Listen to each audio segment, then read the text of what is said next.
All right. Good morning, everyone. Joe and Kelin in the morning. Good Thanks morning. for joining us. I got a nice zoomed in look on you today. So Don't zoom in too much. If How are it's you zoomed out, a bit, then I look slimmer.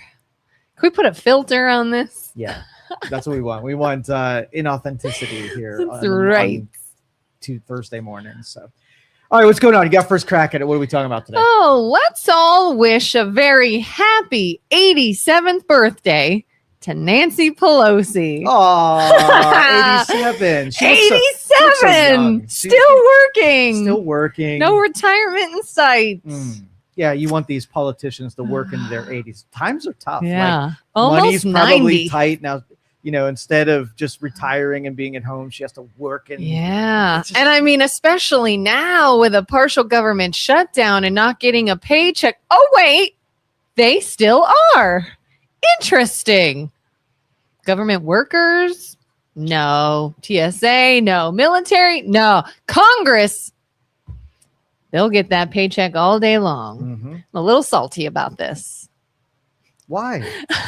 Why? So you don't even want to have this conversation with me because, like, that whole thing, we broke it in such a way, but we don't like it, but we keep breaking it because they're self-interest.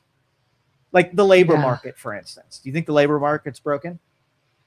The labor market. I don't know. Is it broken? Yes, it's inauthentic and broken. It is. It has been polluted. Labor market is this, right? I want you to do something. I have money, right? Yeah. You want money. Yeah. So I make a transaction with you that says, I will give you this money, right? So the labor market is set based on supply and demand, right? Yeah. And so what we did was we're like, well, there's some people that are willing to do it for less. And so when I offer it, there's people who take less and it's driving the labor costs down, right? Yeah. And we don't want people to make less money. We want people to make more money. So what do? We inflate it like a balloon, right? We force value into it and make labor costs skewed upwards, right? Like So still pay the money even if the laboring is not a thing. Right. Yeah. So you take the GM worker, right? Mm-hmm. And a guy that's sweeping up in a GM facility. You go to the labor market and you say, okay, I've got a company and I need the floor swept. So I put out the bid for anybody who's really good at sweeping floors. I would like you to do this. How much do you want for it? So now you have to pick from, okay, well, I want $15 and I'll work 8 hours a day. And then they're like, well, no, that can't be, right? We need this guy to be $45 an hour. So we inflate the labor cost inauthentically to pretend like a floor sweeper, the value is $45 an hour instead of what people are willing to do for wages. We killed it. We destroyed it. So what do you do if they said, okay, we're not going to put any sort of mandate or anything on it. It is simply you hire whoever you want, whoever will do it for the least amount. Yeah. And then, the person is struggling to find a job because there's always someone who'll do it for less. And they're like, I can't afford all this and to do it for that much money. So what do? Nothing. They get better at shit because in a competitive world, they have to be better. See, if I can offer you two things, I have expertise and I can make a promise. So if you have two landscapers, right? And one is charging $100 and one is charging $200. The guy that says $200, he's afraid that the $100 guy is going to get the job because it's less money. So he has to invent things that you're going to get for your $200 that's better than the one that the $100 guy is going to get. So he has to motivate himself to sell other features, not just the price. Well, and then you have to hope that the person doing the hiring truly cares about the quality and doesn't just want the lowest price. Exactly. But we're in that spiral where we think if we make it authentic, then it's just going to go to the bottom dollar. But every consumer knows that I don't always shop from the lowest price. There's features that are important to me, and I'm willing to pay for some of those features. But in the labor market, we don't know what anything's worth anymore because we polluted it like crazy. We don't know if $187,000 is too much or too little for a congressman, right? If you ask them about it, they're going to say, oh, totally justified. And I'm going to talk to a roofer and I'm going to say, hey, do you make enough money? And they're going to say, not enough money. I'm in the sun and the cold. And I'm like, what if I told you there's a congressman who thinks that their job is so effing hard, right? That they need to make 187. They would say, well, let's swap places, right? Yeah. And let's see who's really good. Do you think a roofer could do a congressman's job better than a congressman can do a roofer's job? That's the real test. Yeah. So in the merited world, people who identify as having jobs that are more difficult or require more skill should be making more than people who are useless meat bags, right? But have all kinds of justifications for how important they are.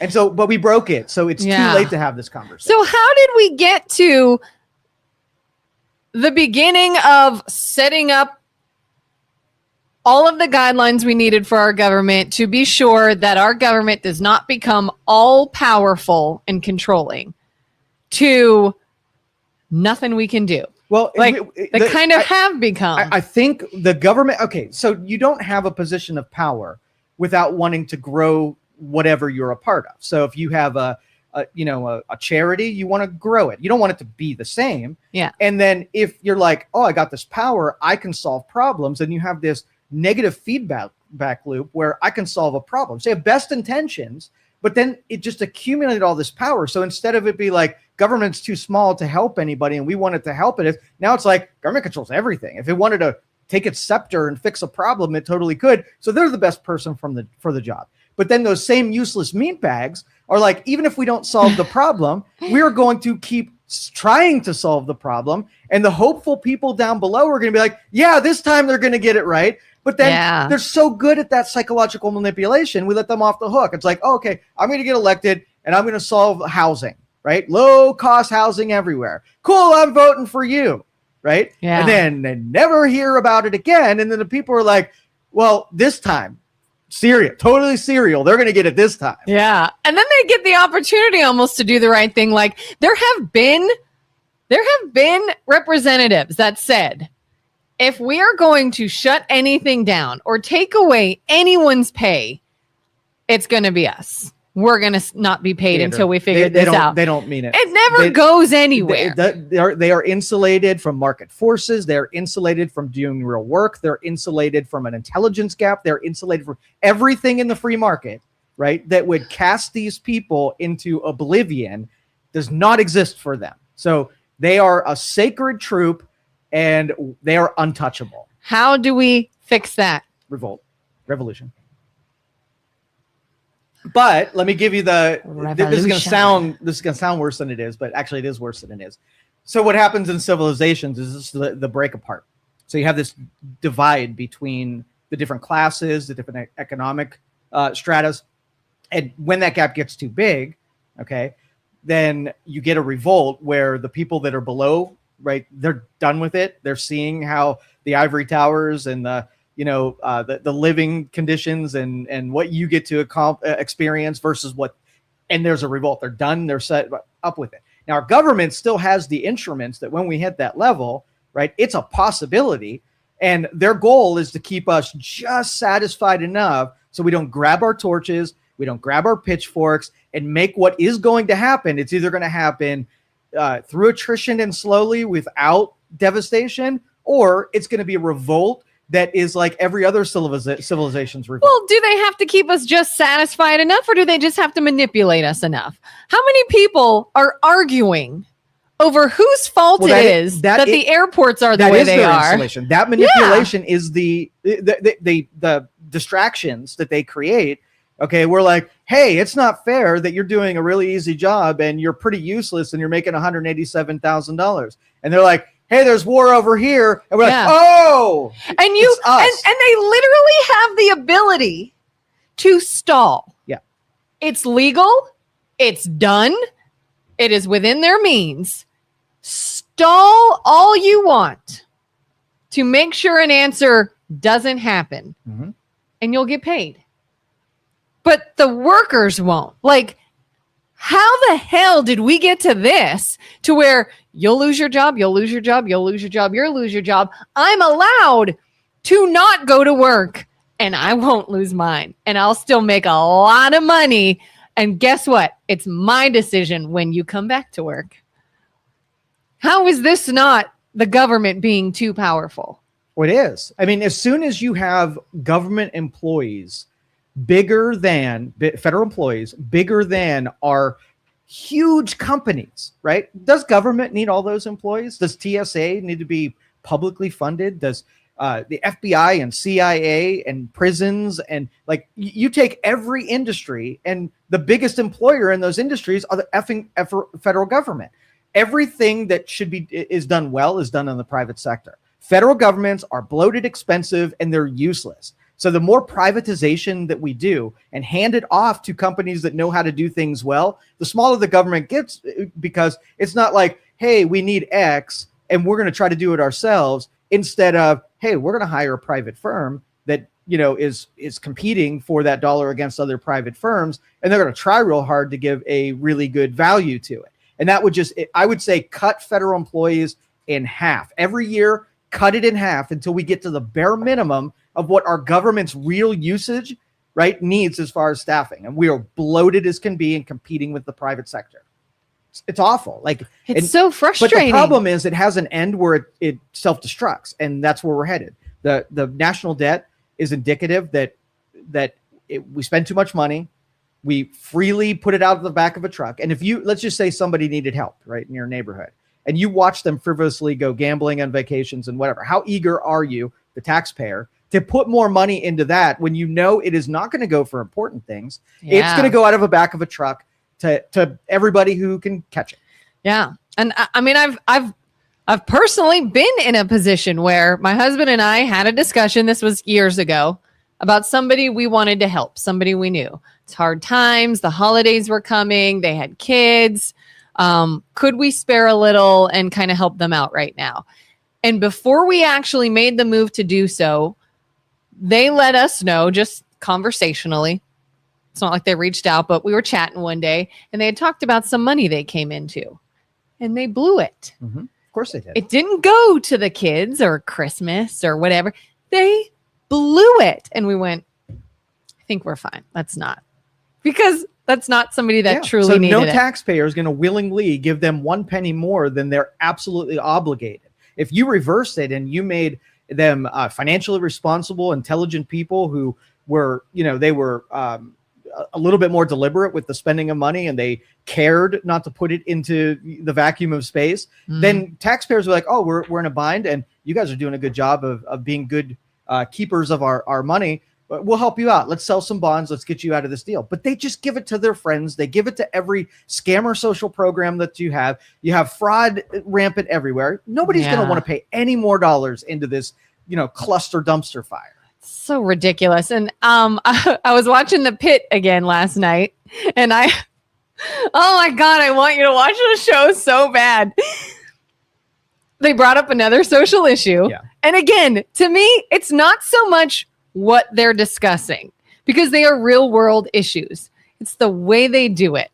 Why don't you just air a commercial during the show that states your point? So there was a patient that came into the hospital and he did not have health insurance. And the family, they brought in a social worker basically that said, you all make too much money to be considered in the poverty sector. You are above poverty, but you don't make enough money to get insurance. So you can't have Medicare. You make too much, but you make too little to have this, blah, blah, blah. So they were screwed. We're not going to be able to pay our hospital bill, yada, yada, yada. So one doctor's even asking her, and this woman's like touching her arm. She's like, what they need to do is get private insurance through the Affordable Care Act. And like, it was like a literal commercial. But having seen this scene, what should be done if somebody makes this much so this can't help them, but not enough so that can't help them? How do they pay for things? Like end up in the hospital, $500,000 bill, uninsured. If we've talked before about the idea of doing away with insurance. Would that drive costs down or would people be screwed? What do they do in that case? Well, first of all, the personal responsibility of when you are healthy and you don't have insurance, you have to sit down one day and do the what ifs and play out. Like what it's me, it's my health, it's my body.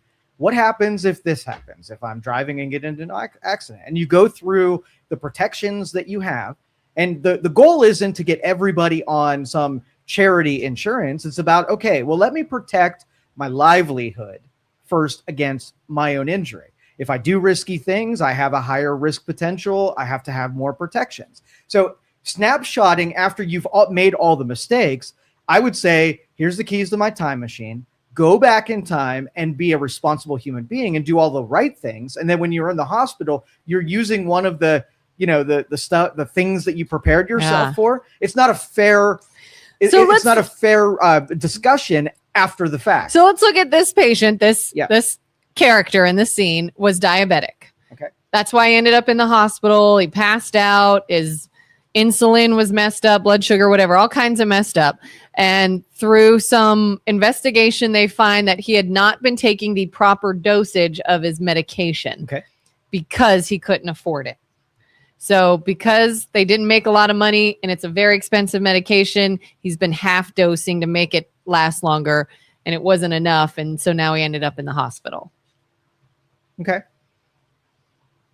So what would have been the hindsight there? You go to an auditor and you take these sob stories and the whole I couldn't, it was too expensive. You go back through and audit it and see if it was really likely. I bet you different decisions were made. So let's just say we'll say a house fire, right? Mm-hmm. There's a house fire and my house burned down, right? And you're like, okay, well, that's devastating. Let's go through all the preparations you made. Did you have fire extinguishers? Oh no, fire extinguishers are supposed to be charged every year, and it was really expensive to get them recharged. So I only did it every other year, and I couldn't put the fire out because it was, it didn't have pressure, didn't work right, and so I couldn't put the fire out. Okay, so the fire extinguisher recharge costs $100.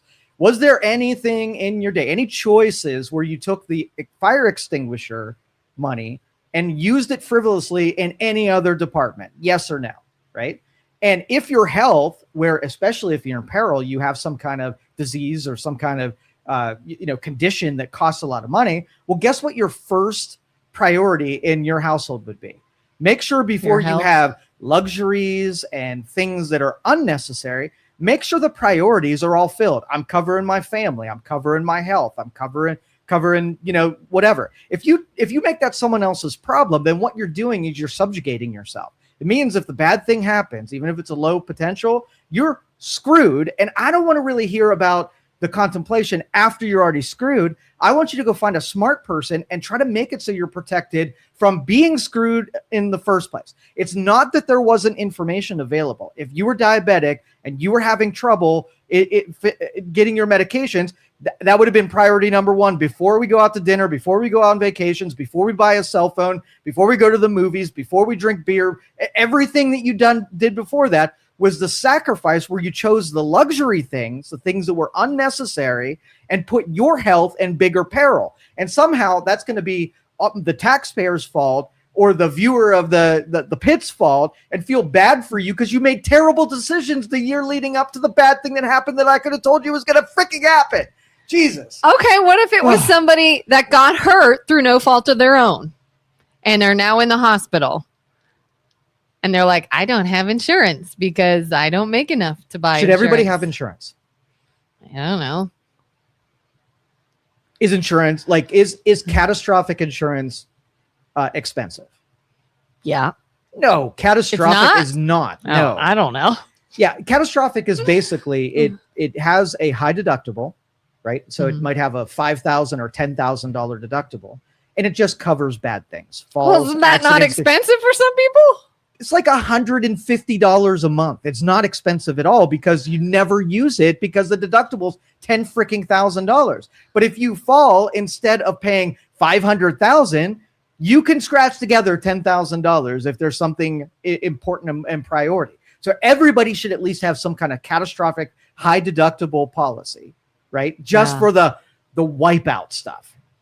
All right. Yeah. The $20 copays, that's a luxury item. That's when you don't want to pull your cash roll out.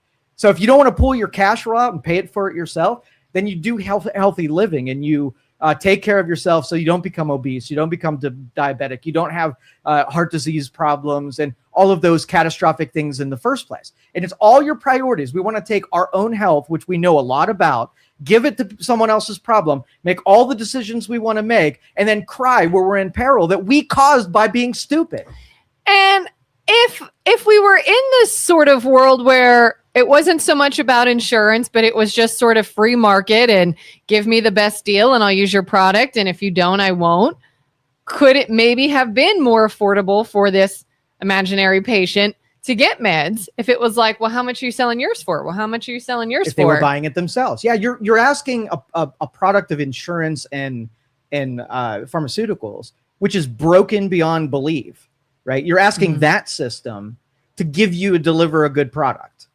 Right. The only reason it works is because it's supported by national systems that are paid for by employers. All of the costs are just shifted to somebody else. They're making billions of dollars on the insurance and the pharmaceuticals. They're being enabled by politicians. And then the consumer's like, yeah, this pretty much sucks. And it's leaving me in a void where I'm undercovered. I don't have protections, but I'm paying as if I had lots of protection. So we have the worst of both worlds. Because it was interesting. I'm trying to think of how they solved the problem. This woman was like, well, you could do this, which then you could afford this sort of insurance. And then the hospital is able to give you a 40% discount then. And I'm like, but you couldn't have just offered the discount unless they have this? Like, yeah, it's a broken effing system, because we took the free market and we skewed it in one direction. We protected companies that produce medications. We protected healthcare where they make so much money in administration and over all of the brokers that are on top of the physicians. Like, you look at your doctor and say, you make a lot of money, but it's like the layers and layers of bureaucracy that's above and below that doctor that makes everything cost so much. So it's not giving better quality of care, and it's costing everybody so much money. Yeah, I remember the last time I was in an emergency room, they have the little person come to you as far as insurance and billing and all that. And they're like, so this is your total that you will owe. But if you pay a portion today, we'll knock off so much and this will be your total. And I'm like, well, then why you just give me the regular price? Why wasn't that always my total? They make it a then? game. It's in a big game that is high above what consumers could even understand, when it could be simple. You have a service. I have a need. I'm going to pay you money. You're going to say yes or no. And that's it. That's all that needs to be involved. Yeah. Rob says lawnmower caught fire picking up some leaves, ran in to grab a fire extinguisher, and it was dead. The real question is, why the hell do they make an emergency tool that doesn't last? Wait until you look into how inefficient smoke and fire alarms are. The threshold that they alarm at, or the same that you and I pass out to.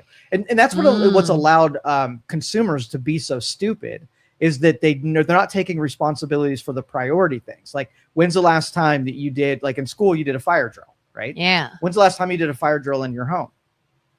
Never. Okay. So if you don't, you're taking a priority item and making it somebody else's responsibility, right? My family has ladders that go out the second story windows. We contemplate what we're going to do in the case of a fire. We put fire extinguishers in all locations. Once a year, we check all those things. So in the moment, I'm going to know exactly what to do and roll through my contingency. Everybody else is like, fire! I live in a dwelling that everything is flammable and I have flames everywhere. And I'm not going to one day sit down and say, instead of watching the pit, what I'm going to do is I'm going to think through a catastrophe. And instead of being a victim of my ignorance, I'm going to be prepared for it. And it's still not going to be great, but it's going to be better than I'm going to be like, Pitt, what should I do? I've had one job I can remember. We had the fire department come every so many months to check our fire extinguisher. Mm-hmm. And I'm like, why did that job have it, but nowhere else did? No, I worked for a chamber of commerce. So could it have been a fact that it was part of the or just city, a smart, somebody was sitting through and saying, hey, we want to be super prepared for anything that can happen. Somebody walks through the door here that's an armed gunman, and what do we do? A fire happens. What happens? Like in my profession, I'm I worry about things on behalf of other people. So I think through scenarios where they have all of their business wrapped up in a server, right? And fire catches.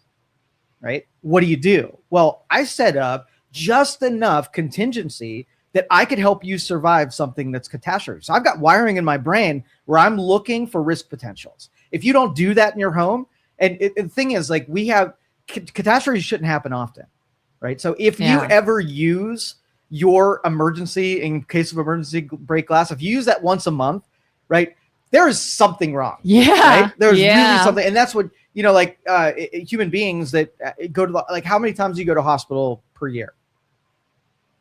Knock on wood, not often. How many times do you go to the doctor per year? Not super often. Maybe a couple. Okay. So what do you think is too much going to the hospital? Too much going to the doctor? Like if I said I went to the emergency room 5 times in a year and saw my doctor at least every month, would you say that's too much? Emergency room every month? No. Just go to see your doctor once a month. Well, I would ask why, like if you broke something or whatever, but if you're just talking about like checking things or checking things once a month to your doctor, do you think that's too much? It feels a little excessive. Okay, so you could set a trigger that once you get beyond so many emergency room calls and so many doctor's visits, somebody needs to sit you down and say, listen, there is something going on that is abnormal. A healthy human being does not go to the emergency room. Are you making bad decisions? Are you eating the wrong foods? Are you not like before catastrophe? You need to be pulled aside and saying you're not doing a good job at being an adult human being that should have the capacities to protect themselves against catastrophes. If everybody's in a catastrophe, it's not really a catastrophe. Yeah, because we're not even talking about like, did you just make an appointment to see a doctor or maybe an urgent care? You're like, I had to go to an emergency room, which unfortunately some people do use as their checkup place. But if it's an actual emergency, like, why do you keep having emergencies? Exactly. And honestly, like if there was a fire at your house every month, do you think at some point either it would occur to you that you're doing something wrong, or the fire department would say, all right, time out, dude. This is abnormal. Nobody should have fires once a month. You are obviously doing something really wrong, and we need to talk about that. You'd have somebody who understands fire, right, taking you aside and lecturing the shit out of you and making you make different decisions. Yeah, I mean, like we've talked before about getting help with like bills. Our church has said that in the event someone can't pay a utility bill one month and they're struggling, all right, we'll help you with your bill. But then if you come back the very next month with the same bill, it's like, what happened here? And you come back again with the same bill. It's like, we need to have a teaching moment. Yeah. Like there's a reason that you're in peril and let's get out of this. So I knew this kid, and there's only two ways to fix this. Either you have to have a cost pressure that makes it really painful to do the wrong thing, or you have to have, be a subordinate to someone who's wiser than you as they mentor you through making decisions. There's only 2 ways to do this. Yeah. So there was a guy or a kid that liked to watch pornography, and he was not bashful about it. And this was years ago. And a kid, like in 20s. Oh, okay. In his 20s. And he, in that era, pornography was linked to like virus infections and really wrecking your computer.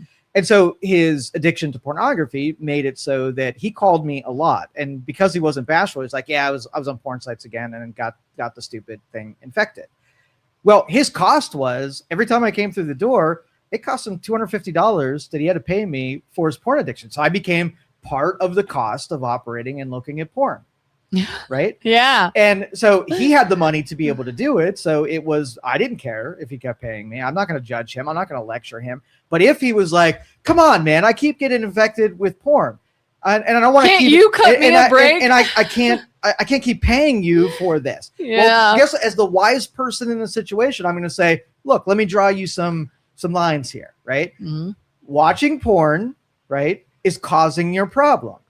Let's just do an experiment and don't watch porn and see if next month you don't have to call me. And he's going to like, oh, I didn't think of that, right? So let's try that for a month. And he was like, Joe, like, I didn't watch porn this month.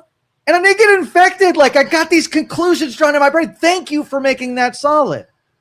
And that's how healthcare, like we're shaming people in we should be shaming people into making better choices by connecting those lines from behavior to outcome instead of saying, oh, you have some heart problems here and shortness of breath, and we're going to have to put you through some rehabs on this. You're 600 pounds, but it's probably not your fault, and it's the food and your genetics, and you probably can't even make any different decisions. It's just part of who you are. But I've got a plan for you. And in my brain, as the practitioner, I'm like, I know they're not going to have enough money to do this, but if I can latch on into a Medicare, Medicaid, if I can latch onto their insurance, I could work their feel goods into changing no behaviors, and they will need me for the rest of their life. They are a payday as far as I'm concerned. Yeah. And I could do it under the guise of nobility, where I am a healthcare provider and I'm helping this obese person not have to make different decisions and find pure happiness, keep eating what they are and exercising none at all. And I will give them medication to mask their symptoms for the rest of their life and give them the utopia that they are begging for. I always wonder why. Not like I wonder why. I know why. You ever go to your doctor? Let's say it's like a primary care doctor. You have an issue. Here's my issue. I do need antibiotics or whatever. Do they always tell you, all right, let's go ahead and reschedule in a month? Yep. Why? Well, we'll check on this I better not still have this in a month. Why do I got to come back to just say, yep, it worked? If you don't see me, it worked. Like, I have noticed that every time I go, they say, all right, he wants to see you back here in a month or 6 months or whatever. And I'll be like, classic sales training. You go to the tanning bed and they're like, when can we schedule? You go to your dentist and they say, when can we next schedule? But at least dentists, like that I could see. No, you can. It's the same sales strategy to get you hooked into your next appointment while they're sitting in front of you. That's sales. They're not looking out for you and saying, you're in a window of danger and let's come back. No, They're looking to make another sale because they got a sweet deal. They don't have to appeal to your pocketbook at all. It's all paid for by someone else. You don't even know what it costs you. Yeah, you could be like, hey, man, since you've got this bad porn addiction, why don't we go ahead and set you up for your next month? For your next porn addiction. Let's go ahead and just like we'll plan out the rest of the year and we'll know that second Tuesday of every month I'm here. That's absolutely. Again, it's broken because of this philosophy where they behave in certain ways, like sales channels of selling products and services, not healthcare at all, just another business cycle for them. But then they're protected against people having to pay for their product by someone else covering the bill. So the unhealthier you are, the better customer you are. And that's just the reality of healthcare and pharmaceuticals. And I hate to lay it out like that because the fringe exceptions, like, yeah, but what about this guy? He really can't help it. Yeah, and I know every society has had people who get in a situation that they could not have helped. And that's where all of our stopgaps emergencies, all of our effort should be put into just the people who couldn't help it. But you know who's excluded from the emergency people? Everyone who caused their own symptoms. We got to keep them out of that so we can actually afford people who really couldn't help it. Back in the day when the internet was fairly new, I feel like people would go to the doctor and there would almost sort of be this shame or stigma where they would say, quit Googling your symptoms, quit Googling your symptoms, quit looking at stuff online, trust the medical professionals, you don't know what you're talking about. In 2026, do you think now, not that we would maybe be on the same level as a medical professional, but have you ever gone to the doctor armed only with the knowledge you found on the internet and you were fine? Like, you knew what you were talking about? I do all self-research. I went to the doctor for my leg hurt, and then I hadn't been there for 5 years. So my doctor was like, hey, I haven't seen you in a little while. And I'm like, yeah, that's on purpose. I don't like coming here because I don't like being in a condition that makes it necessary that I talk to you. It's not another personal. You're a provider. And it's like, I kind of don't want to be here and I work really hard and I put a lot of effort where I would be sitting in your waiting room. I put that same time and effort and I'm making sure I don't have to come here in the first place. Yeah. Because you could come for an injury and be sitting around a bunch of people with their germs trying to get you. I hate that. Oh, I hate that. Sitting in a waiting room and I'm there for something that is not sick. and I'm just like, if we reserved, be here. if we reserved our true emergencies, we could do it more deliberate. We could treat it completely different, because I know if somebody comes into my hospital, they couldn't help it. The only people that are there are someone who, or people who, did not contribute to their current condition. And then we can take care of them like crazy. I think there's not a person in society to be like, hey, you got in a car accident. What the hell are you doing? Now, on the other terms, prioritizing, let's just say there's two people in an accident. One comes in and they are really bad, and they're, they need to be seen. And the other guy is bad, or no, that one's critical. Like that one he's on his way out. But he was a drunk driver and caused the whole damn thing because of bad choices. You have to choose who you're going to see first. Now, the triage would be that you take care of the most critical, but then you risk losing the person that is the true victim in this. Do you then take the critical person and make them second to the one that was just the victim in this? Ooh.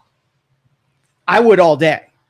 My husband and I were watching TV the other night, and it's so interesting. He even said out loud, he's like, has every single commercial that come on a medication, is there a pharmaceutical 100%. commercial and we watched almost every commercial was a medication. Yep. And I was like, what is happening? What is happening? Like, how are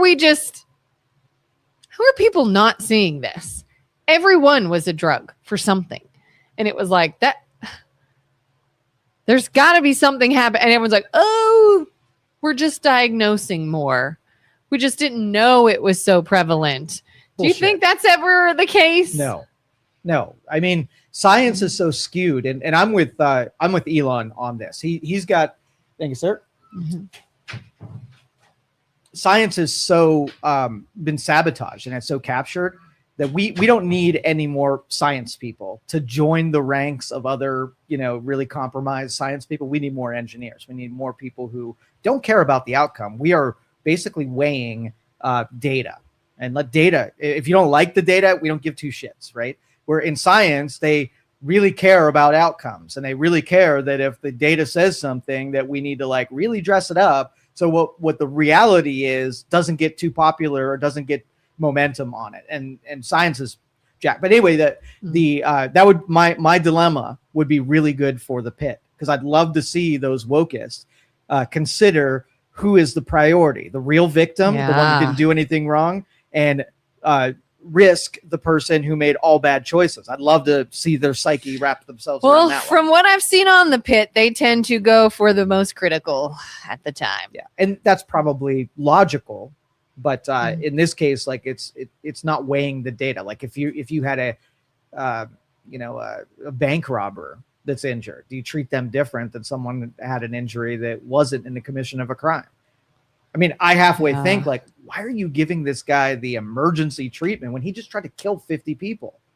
Why are you trying to rescue the guy and send him to the hospital that got shot by police because he was assaulting people himself? Yeah. Just let him die. And they have some of those, the patients that are like criminals and stuff. Just let him go. The police didn't shoot them so that he can hang around and do more crimes in the future.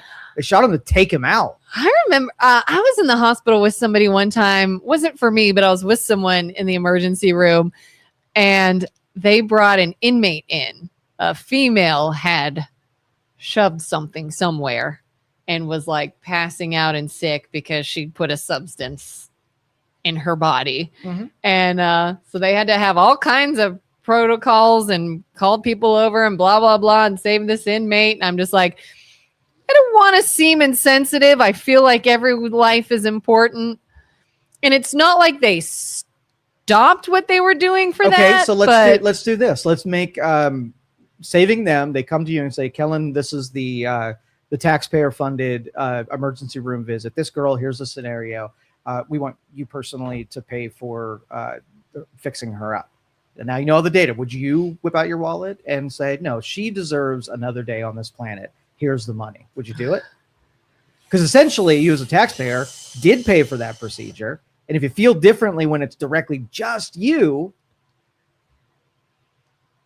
you're making a sacrifice. You're going, you probably have to sell some stuff. had the money and it was save someone's life, I would do it. Okay. Regardless of who they were. What does it mean have the money? If I had the money. If I didn't have a lot of money and it was save this person so you or wouldn't sell this stuff. person. You wouldn't get rid of your lifestyle, your stuff. I don't think I'd go out of my way. Okay. If I could, all right, I would. Rob says, I take weight loss injections and they motivate me to go to the gym every night. I'm losing weight and feeling better. Insurance won't cover the cost of these. $500 a month out of pocket for something that truly works. I hate insurance. That's it. And the more people that break out of that stupid system, then business is going to start catering to people who will want to pay for it themselves. And we create a sub-market aside from it, and let that effing thing crumble as far as I'm concerned. And Rob, I have a question. Let me know, when you went on your weight loss injection, did your doctor put any guidelines in place or any mandatory restrictions you had to meet? Like, did he say, I want to see what you're eating. I want to see that you're going to the gym, and we are going to evaluate this every so often if you stay on this? Because to me, that I can get on board with. What Rob's doing is, this is my help while I make these changes. I know so many people on these injections that's all they do. They don't work out. They didn't change their diet. The only change in the diet is now they're a little less hungry, so they don't eat as much. But when they do, it's still shit, and they don't move. And they are literally like decaying.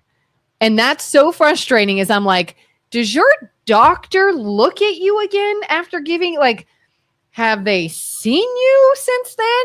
To me, that is so morally wrong to be like, put this in your body, have at it, and muscle mass. Well, is it morally wrong for me to keep cleaning up this poor kid's porn addiction computer? I know that if he keeps doing it, he'll keep paying me $250 every time. Like, do I really have an interest in changing his behavior when he probably won't do it anyway? Yeah. That is the mentality of doctors, where if you do all the wrong things, you are a customer for effing life. There's no incentive. I could say that. I could be like, hey, dude, come on. Like, you're paying a lot of money for this and you might like it, but you know, this is something that's not good for you. You need to cut it out. Rob says nothing. They just give it to you.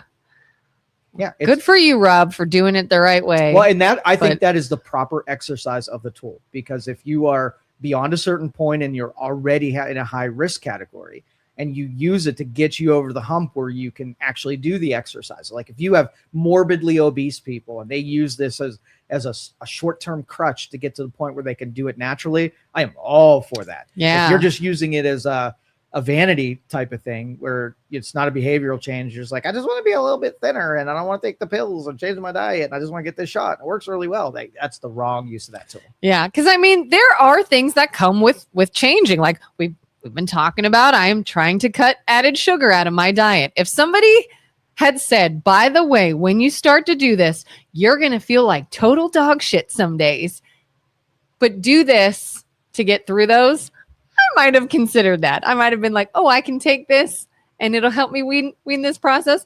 Maybe. But it's something that is a temporary help to get healthier by other means. Right. Not just, here you go, forever. This is your new thing. That's so wrong to me. But we made people feel good by making everybody into a victim, and every disorder. Like I give you shit about the celiac thing every freaking day. Right. Mm-hmm. Why? Because it's one of those victim categories that everybody, they know what they're eating and why it's happening to them. And they want to make it a disease when it's not really. ADHD. It's a disease. Like I push back on all of those victim category claims because they're not real. And if they are real, they are such a small subset of our civilization, but yet we have millions of people in them. It is not a disease the way that real diseases function in biology. Yeah. Jimmy says that goes against the Hippocratic Oath, though, whether we agree or not. They have a job to do. Right. Yeah, do no harm. I still thought experiment, just putting yourself through what your brain should be doing, push and pull. Hippocratic Oath, keeps them from actually doing that. But when you're going through those thoughts and you're assessing proper blame, right? Then your brain has to categorize who the bigger victim is, not just who has the bigger need. So if I had one shot, like if it was a scarcity environment, I had one shot. And I had a 700-pound person that before they showed up ate 953 donuts. right? And then I had a person that was trying really hard. Your brain should say, who deserves this shot more than the other one, right? And our brain knows that the guy that's not even trying deserves little or no help above obligation. The person that's really trying, even if they're in the same spot, they're trying, well, that one I want to help because at least they're on a path where I know they're not going to take my shot and go eat another 100 donuts. Yeah. Yeah. And Rob says he changed his eating on his own. Exercise is addictive. Yep. And here's the deal, guys. Here's the deal, guys. Everyone, can't say everyone. That's too much of 100%. I'm going to say a majority of people can change. Everything's in their control. They don't need a medication. They don't need a doctor. They don't need a motivator. All they need is the information of what to do, and they have to be able to control themselves and discipline themselves for you personally to be able to get there. It needs no outside help. Your body is amazing. It has a chemistry set capable of providing just about everything that you need. So when you figure out what it needs, you can give it just those things and nothing else, and you can fix everything pretty much on your own. Oh gosh. Let's get into this. Yeah. Speaking BJ's of which, hate it, isn't he? Well, it's kind of on the health thing again, but it's funny. You were talking about, celiac and things you can help on your own. I know I've mentioned this to you before. I don't know if you've ever have you yet looked into the disease lipedema? No. All right. So some people know about this. Not many people know about this. Not many doctors know about this.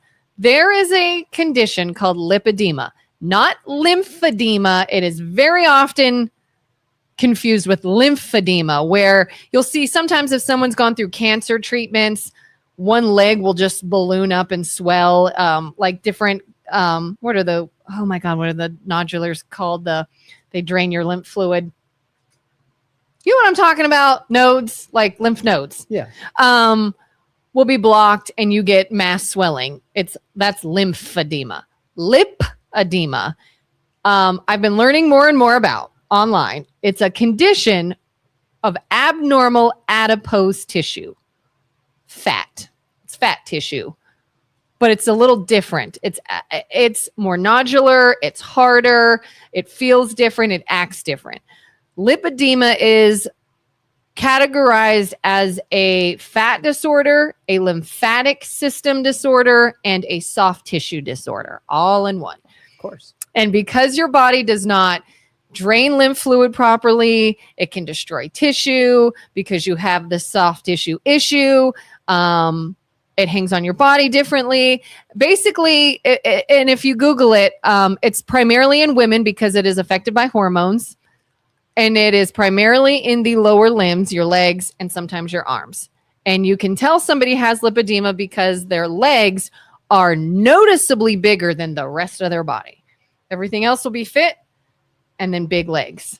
And I have been told I have this, and it really explains a lot since childhood. It really explains a lot. However, anything you read or anybody you talk to that knows anything about lipedema has always said there's nothing you can do about it. It is inherited. It is a disease. It is genetic. It is centered around hormones and all these different things in your body. And it's not your fault. There's nothing you can do about it. Start a support group because you're going to have to live with this. So I was like, I don't accept that. And here's another thing. They describe it in stages, stage 1 to stage 4 of severity. And the stage 4 is like you would see somebody walking that is barely walking. They can't move. Their legs are almost like elephantitis, like very big nodules.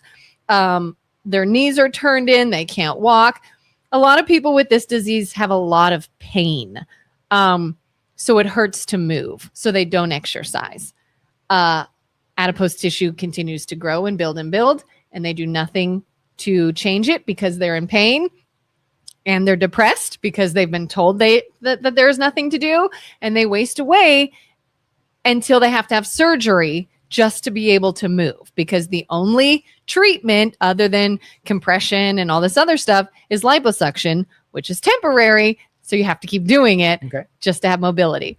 So when I heard this, I was like, no. I don't accept that. I'm not going to get to that stage ever.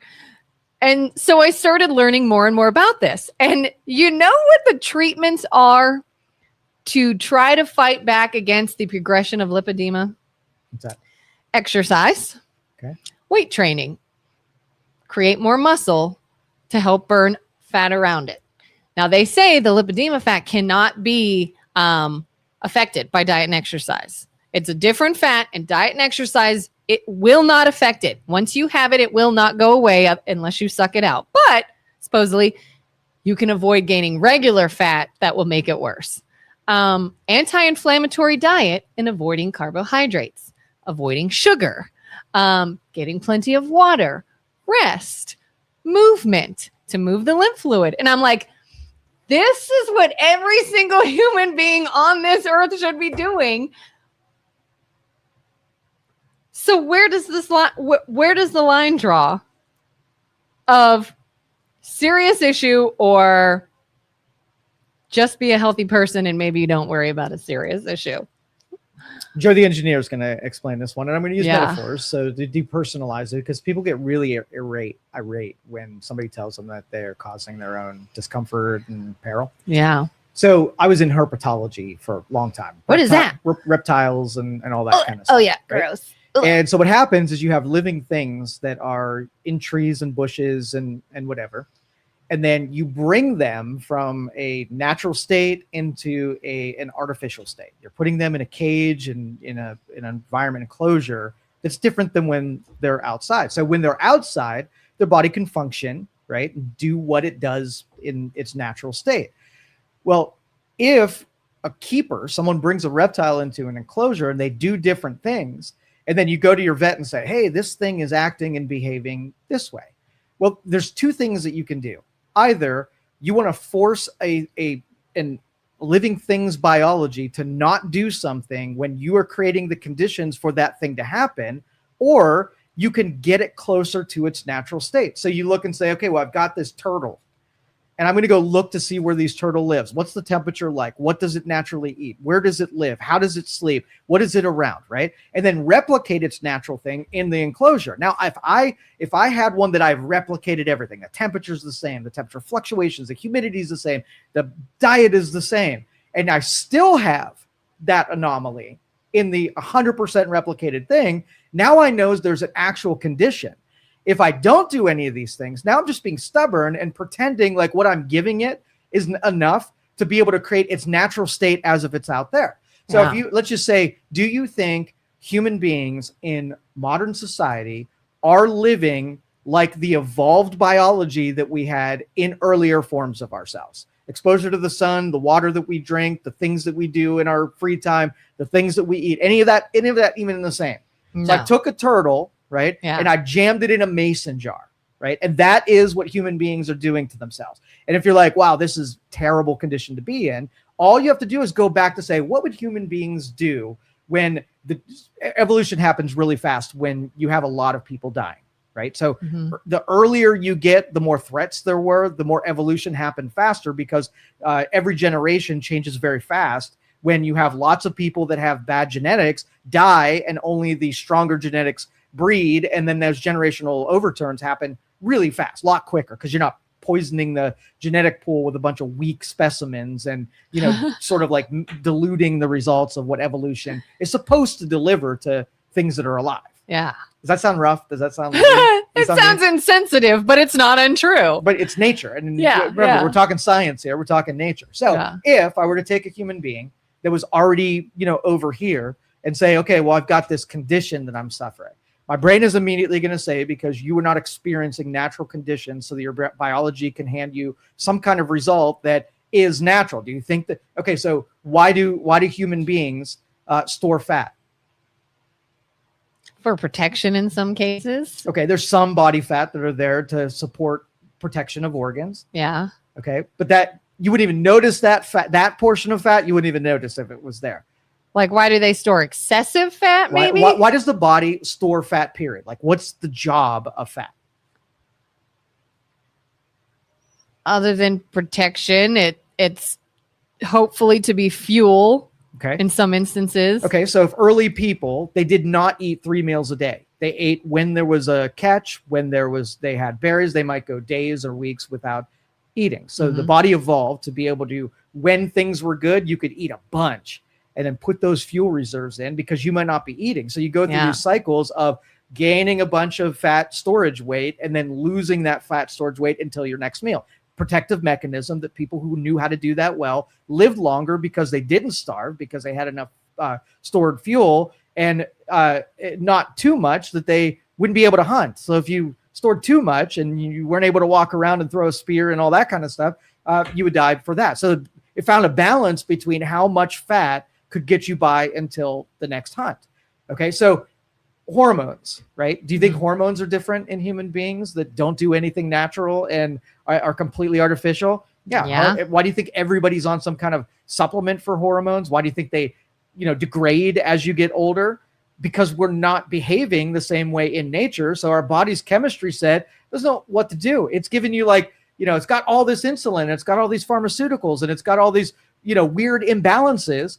And so you think it's a little confused. Biology is a little confused by creating fat. And I don't agree that there's fat in your body, biology, that cannot be reconsumed. They call it adipose tissue, which I think is just another word for fat. So if I take that is immune to diet and exercise. Adipose tissue. And I put an autophagy stage through that tissue, you don't think I could take it out with autophagy? Well, here's what's interesting is when you look online, there are people that speak out against all of this, like you probably would, as they say, it is impossible to have something unaffected by heat, by burning, by energy. Like they said, fat is made by energy and burned through energy. And this is how it works. This is physics. And you're telling me there is something that defies the law of physics. Yeah, it might be resistant. It might be harder to get to because, your body puts fat deposits around in places, right? And when it exceeds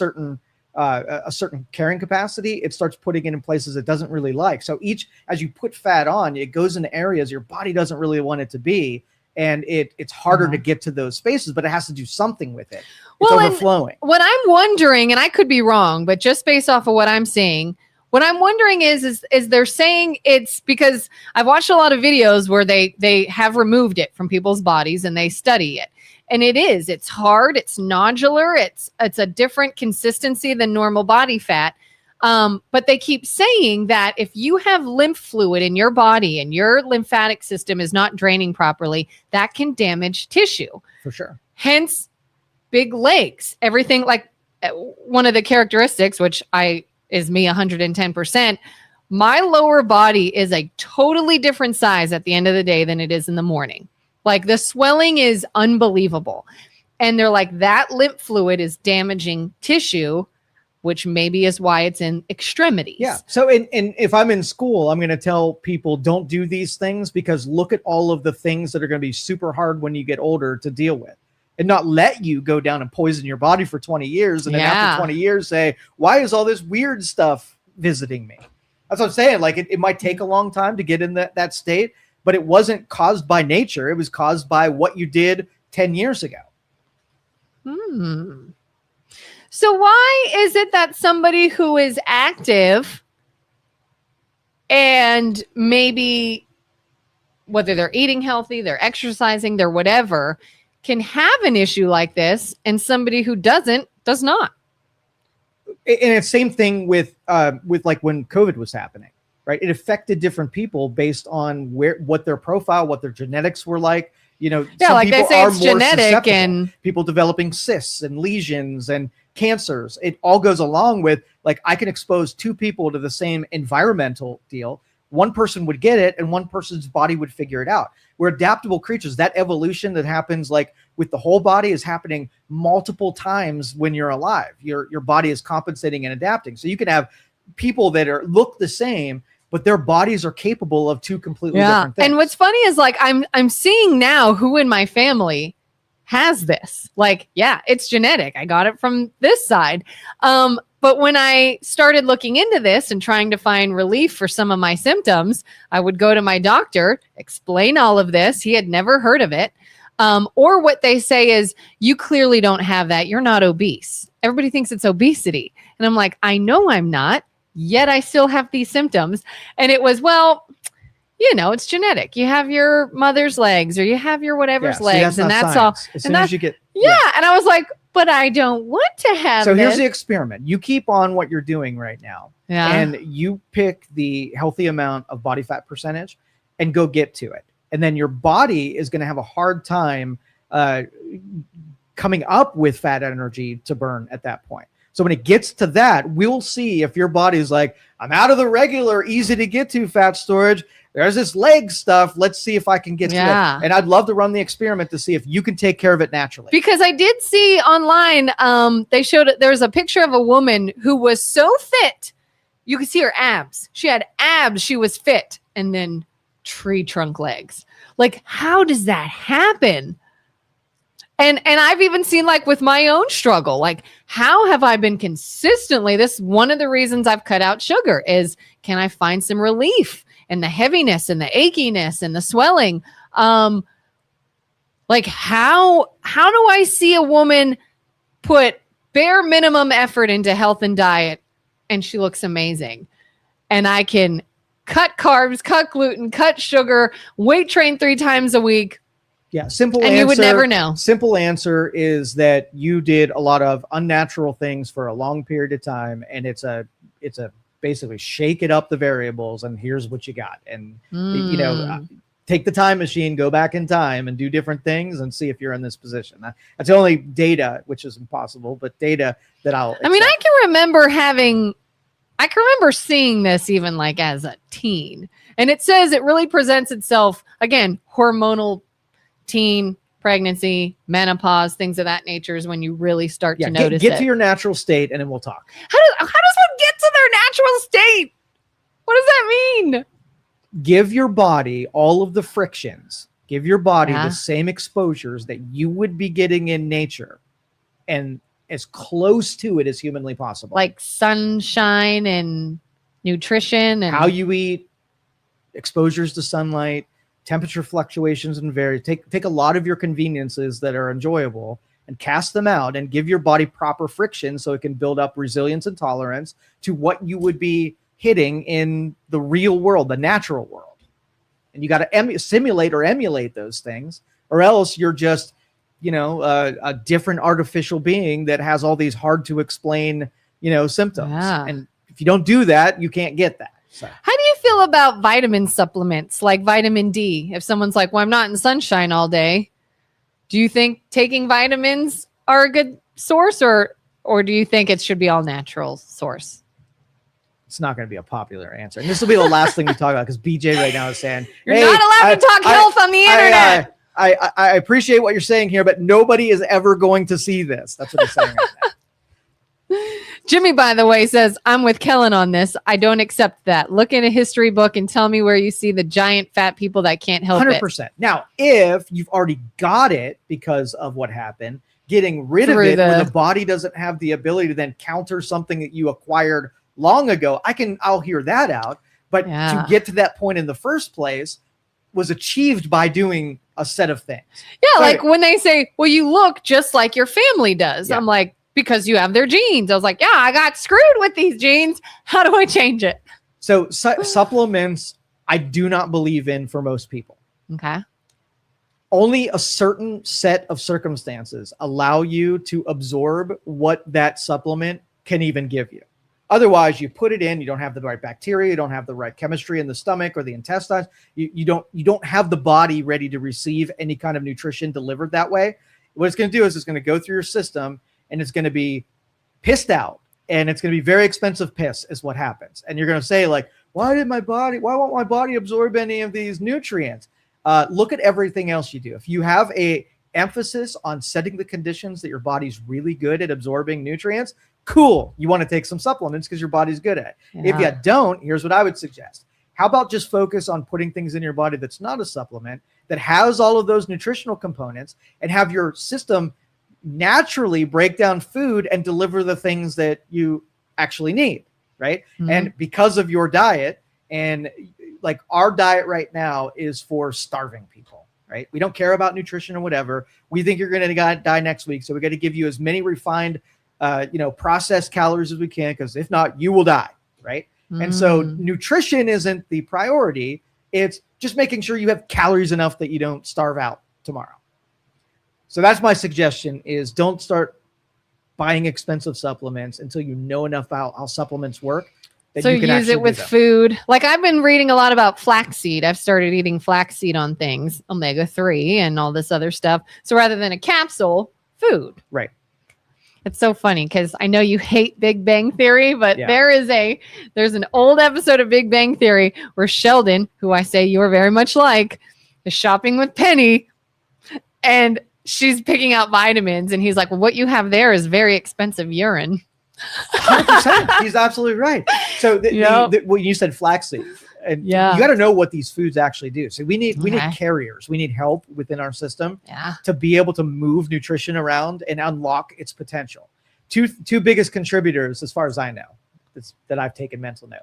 One, cholesterol, super important, right? And what does the health professionals do? They try to lower cholesterol. Well, and I know why they want you to not have high cholesterol, but you're removing one of the delivery methods to being able to absorb and utilize any of those supplements. So if you have no cholesterol, you're going to be able to do a whole lot less. Actually, I'm going to have a third one to this. Second one is fiber. Right? Yeah. Same thing. We do not eat any fiber. Most people are deficient in how much fiber goes through. Flaxseed is good in those omegas and also good in a good fiber source. Fiber is absolutely needed. So we're deficient in one. Doctors try to get you to stop doing the cholesterol one. Oh, shit, I forgot the third one already. Cholesterol? Bacteria. Okay, so in your gut, you have living things. Yeah. They're responsible for breaking down things into their components for delivery. And some in the stomach, some in the intestines, right? And when you eat, what you eat determines what bacteria that you have in your gut. And if you have all bacteria that's alive that breaks down sugars, carbohydrates, guess what dies? The bacteria that really needs some of this other stuff. So then their whole bacteria population is single food oriented. So like you're going through the no sugar thing. Half of your gastric and your intestinal and some of your problems in the digestional part is because you're having die off of bacteria that are so used to getting carbohydrates, they don't have enough food and they're depleting. And they have to be like they're getting plenty of carbohydrates. But the other bacteria now have the potential to grow. So when you eat food, it comes along with bacteria. And if you give it enough of those food, it establishes, it could take 4 months to get the right gut bacteria grown. Yeah. And it takes maybe weeks to kill it all off. And you have to start all over again. So I've seen some fitness people talking about eating certain things to improve their gut health. Yes. It takes a really long time because you're growing a garden inside of you. It's not like you drink a probiotic and all of a sudden you get this flora that hits like, Miracle Grow. You're setting the stage where the bad bacteria that choke off the good bacteria die, less numbers. So then the good bacteria are fed through so if I said you got to eat broccoli for the next 4 months for good bacteria to grow, you're not going to get any results in the beginning. And by the third month, you're now starting to absorb what broccoli had to offer in the first place. Yeah, I think that's a big misconception too, is the time things take. Like everybody thinks I'm just going to start doing something and it's going to be great. And it takes a while to make changes. Years to get in the position. You're not going to get there in whatever. Yeah.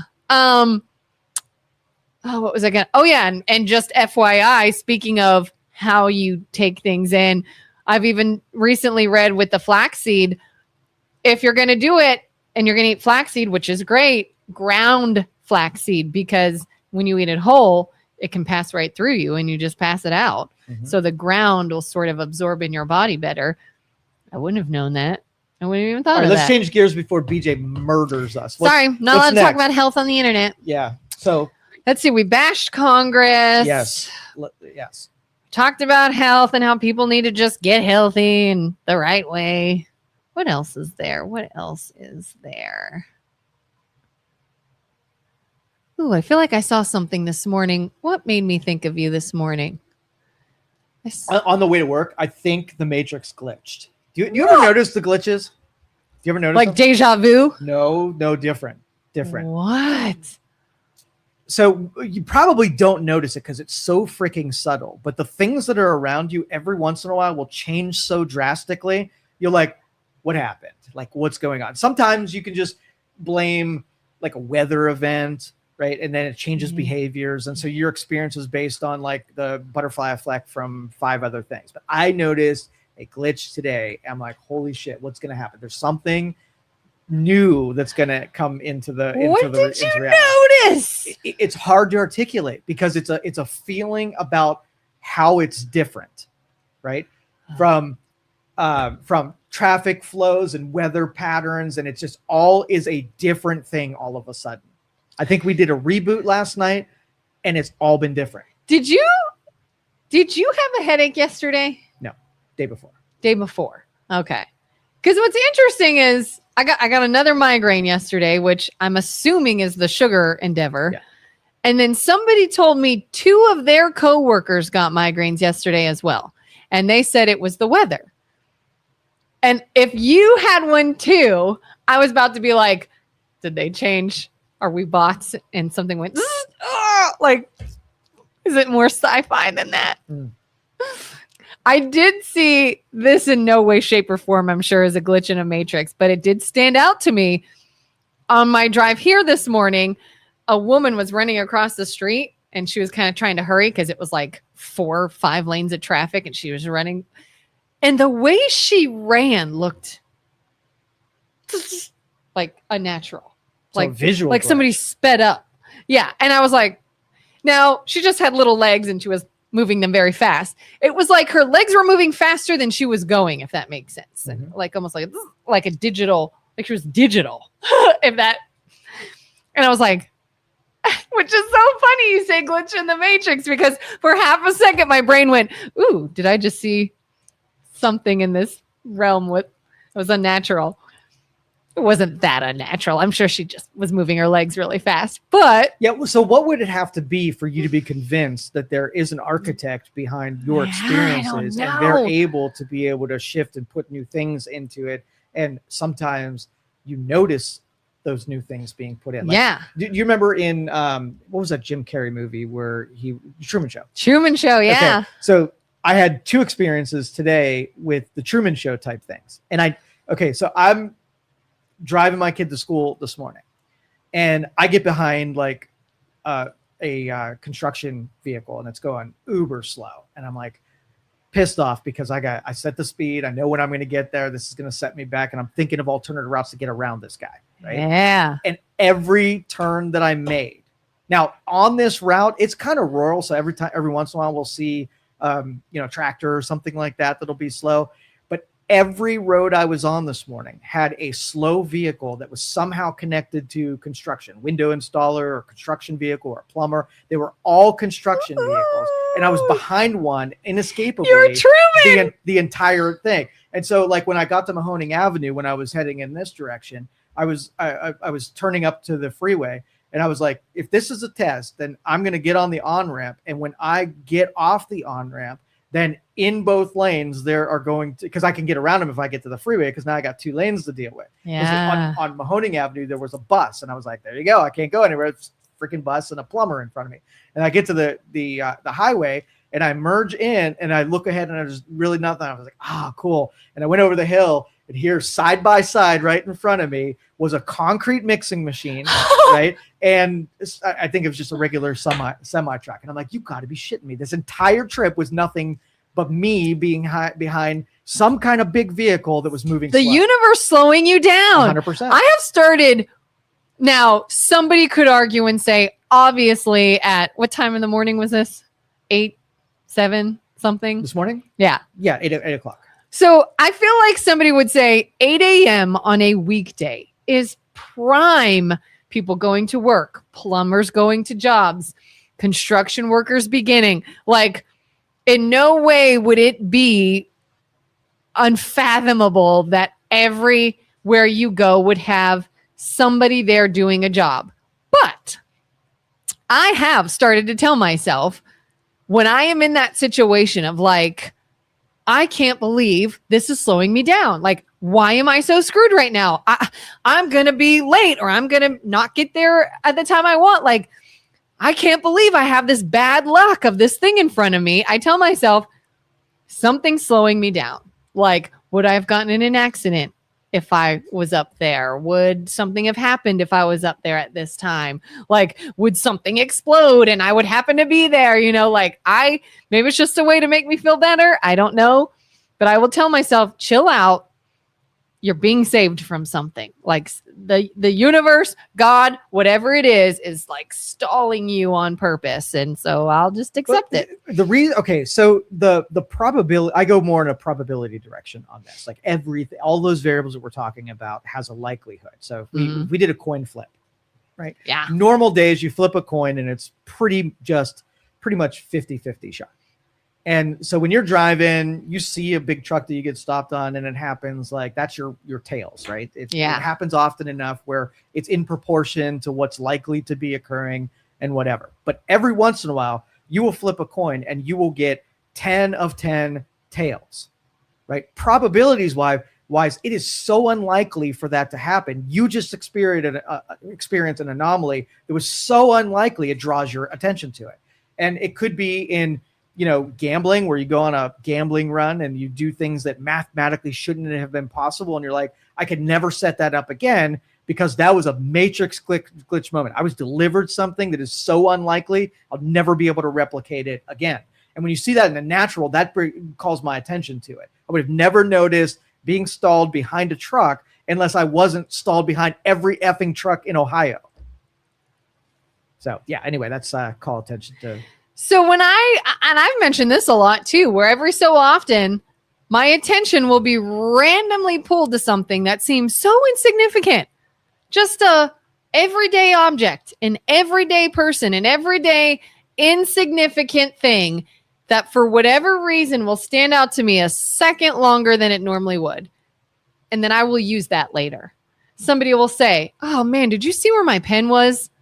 Yeah, I did actually. I just saw it over here. And it stood out to me. Or someone was like, oh yeah, I need to find something, but I don't know whatever. And I'd be like, I know. Like, I'll use it later. Mm-hmm. Having never in my life thought that little glitch in my day would have been important. But what does that? You are in a fake, right? You are in an unreal environment that is being delivered to you, right? It's all an illusion, right? But you think it's real. And it's almost like you take your kid, put the visor, put him in the metaverse, and they can walk around. It is there so long that he forgets that he's in a living room, right? Yeah. As a real body, because he's so bought into the illusion. But every once in a while, something will happen on the outside and he'll get a feeling like somebody will touch his arm, and he forgets that there was an arm there in the real world, and it'll call attention, and it'll be like, right? So your perceptions are probably far above the simulated world that you're actually living in. Like, have you ever sworn somebody was next to you and nobody's there? Mm-hmm. Like, just for a second, just a little bit, where you're like, I 100%, because we usually know, you can sort of hear, you can sort of sense when somebody's coming up. You know someone's behind you. Would you be willing to believe that your real self is outside of what you experience here on the daily? I mean, there are theories to that. I'm talking Kelin. Would you be willing to go with it and say, yes, I am probably, there's a version of me on the outside? I don't think that would serve me in any way. It doesn't matter. Just would you be willing to believe it? I'd consider it with proof. Okay. So if there's a thing on the outside that's actually you, would you be willing to believe that there is an outside of you outside of that you? The likelihood that we put, like, do you think in the future that they will simulate experiences and put you in a simulation? Probably. So we kind of have that now. What if, like, one of the end of each person is that they put themselves in a simulation, and you are nothing but those Russian nesting dolls of different versions, and each one of them is a simulation putting themselves in a simulation. Like, if my simulation was like, I didn't realize I'm a simulation, and they went into a simulation. Or if you're in the VR world and you get the idea to put yourself in a simulation in the simulation. So you have these outputs of you being in another nested reality. But if I am in a simulation, yes, that means you're not real. So what would happen if you were like, Kelin, you didn't show up to work today? And I was like, why would I? Time's not real and you're not real. My kid plays a game in a simulation, right? Yeah. And he is represented and his friend is represented. So how are you going to tell me that you can't have real people in a simulation? You're saying we're both in the simulation? We're outside and like playing together. Yeah.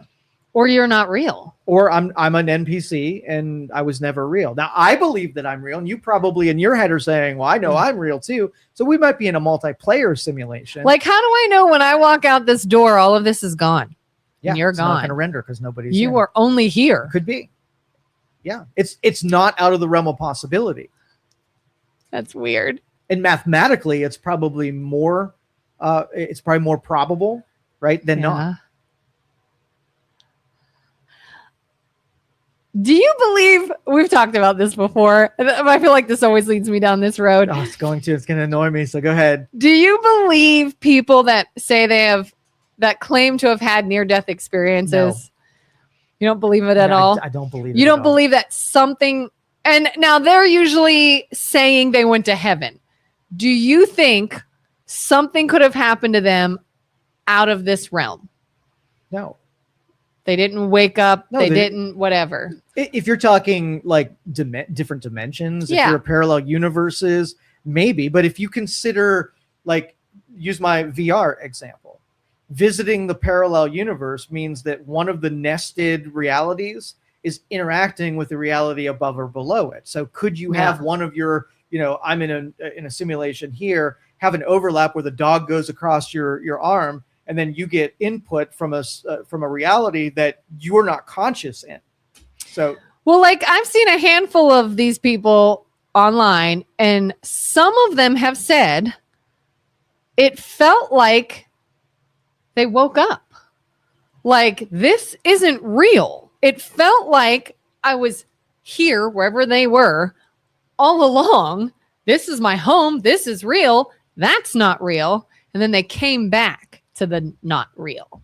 But a lot of them have said it was a sensation as though you just woke up. Yeah, and you realize, I don't buy the mysticism real. of that stuff. There's going to be more of a logic behind it. So if you said that you visited one component lower on your VR deal, I could say that would be possible, and I can actually wrap my brain around having what would I have to do from today? Like, I don't know what's behind me, I don't know what's on the couch dreaming me up, but I know I could go into the metaverse, I can create a character, and that I still have agency, and I can still think here, and I'm making myself passive in this reality so that I could be active in that simulation. Now, I also then can take my character and create a simulation within that simulation. So I'm 3 parts removed from the third nested simulation. Can I traverse each one? So how would I traverse the simulation that's 3 times nested? I would have to have my character that's in direct control of that, remove the simulation and take agency back to that middle one. And then I would have to take the visor off in mine. Now I'm completely disconnected from the one that's right out ahead of me. So very likely that if you die, it's ripping the goggles off of that simulation. And now you get awareness in the one that's nested directly under that. That's most likely as far as I'm concerned. Yeah. Like, have you ever woken up from a dream and you realize everything you were just experiencing wasn't real? You woke up. Like, that's how they've kind of described it. Yeah. And if you have those nested ones, how many brain connections do you have? Like, does the third fill information onto the second, or do you need the first person perspective from the one that's above you to take aim on it and say the goldfish or the cat is live or dead on the top one, and then that one you have interface with, but it has to pass through that one. Can you see directly through the eyes of your simulation ahead of you that the cat's alive or dead? That's the kind of thing that. So you're making all these AI bot things. Yes. Would you say they are real? Definition? I don't know. Are we real? Are we real things? And if we are real, is the AI bot real? I've had this. I have had this conversation 3 times this week already, and there's no end to it. But you got to define what is real. I don't know. Are they alive? What's the definition of alive? They have life. That is, they are able to be sustained on their own without connection to anything that would be controlling their existence. Connected to controlling their existence. So you're excluding, like, if I had a gigapet and it's moving around and it eats things within the game, then Within the game. They're not in a game. They're real. So life is connected to environmental. You can, if you just use environmental, you're not in the same place, then you can exclude things that you don't want to be alive. So it's not a function of the thing that has attributes that say I'm alive. It's where it is. That's your definition. So if I take AI and I put it in a robot and it can move around, it's in the environment with you. What makes something alive? Like, I can move around, but a tree can't, and a tree is alive. Mm-hmm. And a robot can too. So movement can be simulated as well. Maybe they have a naturally occurring way to sustain life that is not based off of a person. Like, they can use the elements, oxygen, sunlight, that would be whatever. a biological alive. So you're basically looking to exclude things that are made of metal or made of a material, because a robot can, make its own battery and create another one of itself, so it can replicate. It can sustain itself by feeding itself energy. It can do those things in a different form. What? It can sustain itself by feeding itself energy? Yes. That's creepy. Okay. So the distinction is, the only primary one is it has to be biological. Does that mean carbon based? Or like if you made a robot out of metal, a metal is composed of elements. So it's might not be carbon based, but it is tungsten based or nickel based. Yeah, let's go with that. Carbon based. Okay. So you're basically want to create separation between carbon based and all other things. So alive means that you're carbon based. Sure. I don't know. But it's not really getting to the crux. Is it alive? If all you've done to exclude it is said it's made of a different material. Okay, let me ask you this. Yeah. Is this coaster alive? What's your definition of alive? If you had to answer the question, is this coaster alive? What would you I would say no, it's not alive. Why? It can't move. It can't interact. It can't replicate. It doesn't need sustenance. So those are the characteristics of being alive. Okay, well then let's go with those characteristics. Okay. So can AI move? Yes, through robots. Can it produce more of itself? Yes. Through robots. So it needs something to move it. Well, that would need something too, and you're not going to give it. Because it's not alive. What do you mean?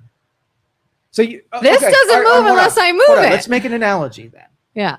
Without your brain creating perceptions, deciphering analog information, and creating thoughts and memories and ideas and consciousness and whatever, then you need something to be alive.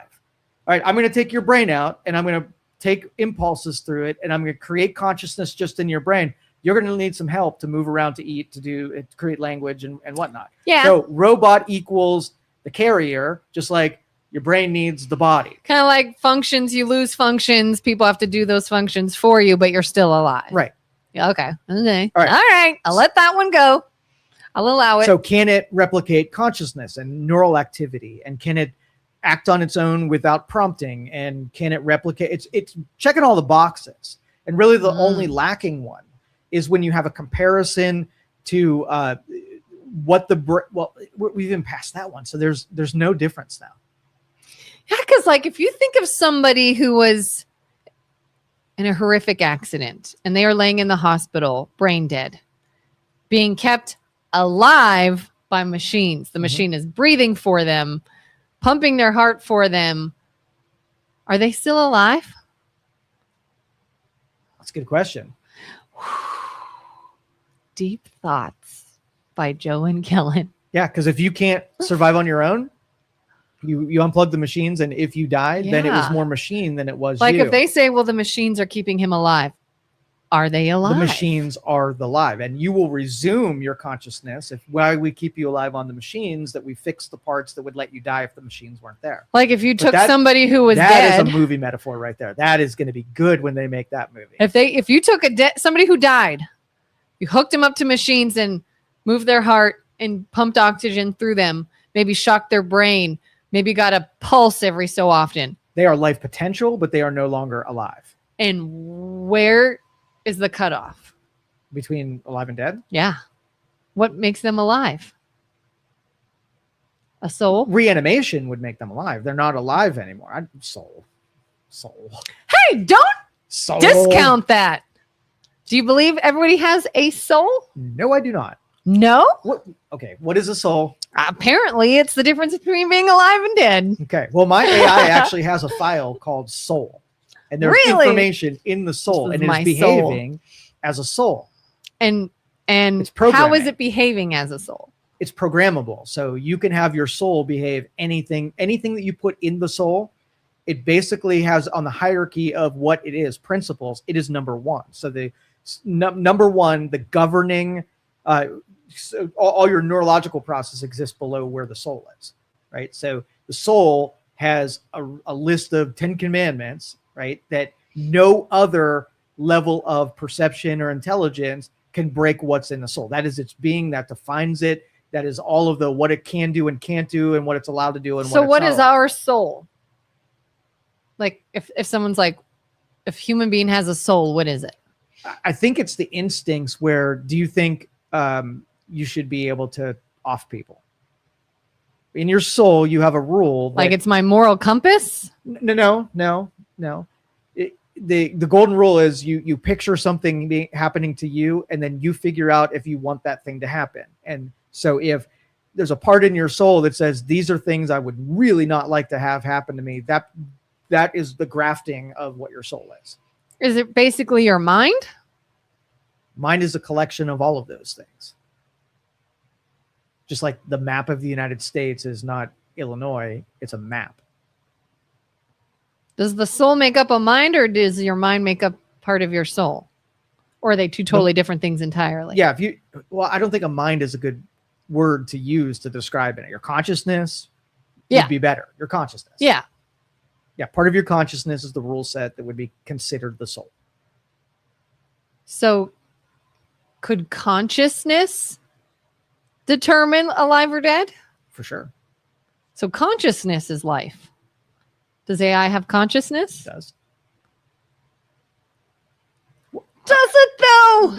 Okay, let me qualify that. Okay. It has simulated consciousness. Not the same thing. Do you have simulated consciousness? How'd you get yours? Okay, your baby, you're just born, right? Yeah. Are you conscious at this point? Ooh, that's a good question. You have no experiences. You haven't even seen the world. Nobody's ever talked to you. You haven't learned anything. You have no rule sets, right? You're a baby. Now, I think you are. I think you are learning from the get-go. But you may not be aware. The birth minute before, yes, you start adding to your consciousness from minute one. But at minute one, you start deciding the input, right? You're going to have biological. So you're going to have some biological awareness of, you watch a cow be born and it just knows how to walk. And that wasn't a learned experience. And so there's going to be some like taking a breath is a natural adaptation thing. Where the ones that didn't walk right away died off, and the ones that couldn't do something right, and human beings we were able to nurture them for longer so that they can come out more delicate and put more energy in developing the brain and the structures that are going to have complicated potential thought. Do you think you have consciousness in the womb? Yes. So then you do have it your whole life. When does it start? Yeah, in the minute that there's a neuron that fires, those neurons are taking input from anything. If you can feel, see, hear, touch, whatever, those analogs are being translated through the brain and starting to build the consciousness. But we were talking about consciousness on the outside, the learned experiences, like a robot. I would say it's an infant, right? Or AI is an infant right now, where it has as much consciousness as a 7-day-old baby, where it's very primitive in some of it. It needs a lot of help, and other needs input filled in for inexperiences. But something still happens before the experience start. Something makes the consciousness. What makes that? Is it energy? Is it? Well, in the human body, we have physical things, that neurons that are actually formed, right? Yeah. And we need physical things to keep growing and expanding, so that those collection of neurons firing equal experiences, perceptions, consciousness, and whatever. Before neurons, there's no thing to create consciousness. Yeah. If you take the human body and you go all the way to creation, it's basically what starts with like cells. What does your AI robot start as in its most basic framework? Which is what? So human beings will replicate by growing everything that it needs, right? In AI consciousness, it has everything it needs. It just needs information to birth life. It needs direction. So you give it information, Mhm. you kind of make it, so to speak. Right. What does that to human beings? What's the creator saying? I need this cell and I need this electric energy and I need this and I need this and I'm making a baby with it. You're doing it with AI. Yeah.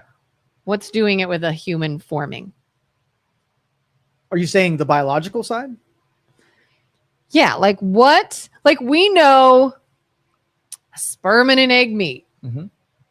Cells start forming. Things start transforming. Right. And most of these are unconscious processes. Like cell replication is unconscious. Yes. All of that stuff is happening biologically, and it invents consciousness. So just as though two things are merging and cells are growing and expanding and moving, you are taking data and taking information and putting it together and you're making this. That's framework side. You're frameworking.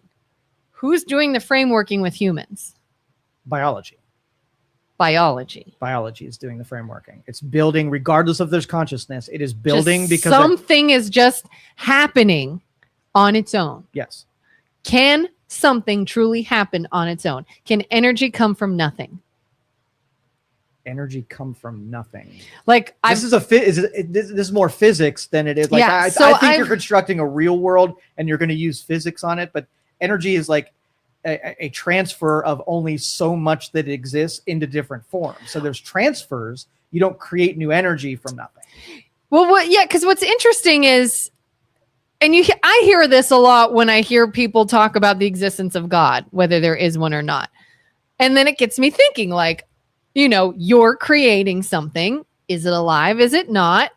What's the difference of creation of one being versus another?